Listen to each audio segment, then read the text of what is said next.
عزيز وغالي على قلوبنا جميعا، وهو البطل الشهيد ابن محافظ السوهاج ومطلق السلام قرية النغاميش، البطل الشهيد محمد عبد النعيم فهيم.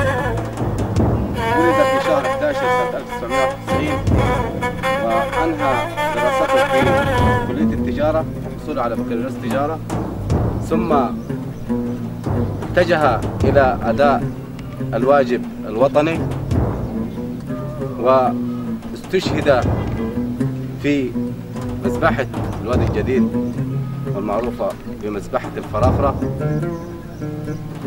والتي راح ضحيتها شهداء من هذا البلد الذي طالما سيعطي من الضحايا الكثير والكثير من الشهداء من أجل هذا الوطن ورفعة هذا الوطن. ونحن اليوم نقوم بفضل الله وعونه وشباب قرية النغاميش يد واحدة، كبيرا وصغيرا، شابا وشيخا وطفلا، رجالا ونساء، كلنا على قلب رجل واحد. قررنا أن نرفع صورة الشهيد محمد عبد النعيم فهيم عبد المطلب على هذا الملعب الخاص على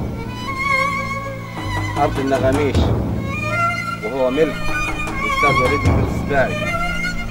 قررنا رفع صورة الشهيد الذي طالما أقضى أجازته معنا نلعب ونمرح سويا، وهذا جزء بسيط نقدمه لك إخوانك وأحبابك وأصدقائك وزملائك وكل من عرفك حتى ومن لم يعرفك جاء ليحضر هذا الاحتفال بالشهيد محمد عبد النعيم فهيم عبد المطلب. والسلام عليكم ورحمة الله وبركاته.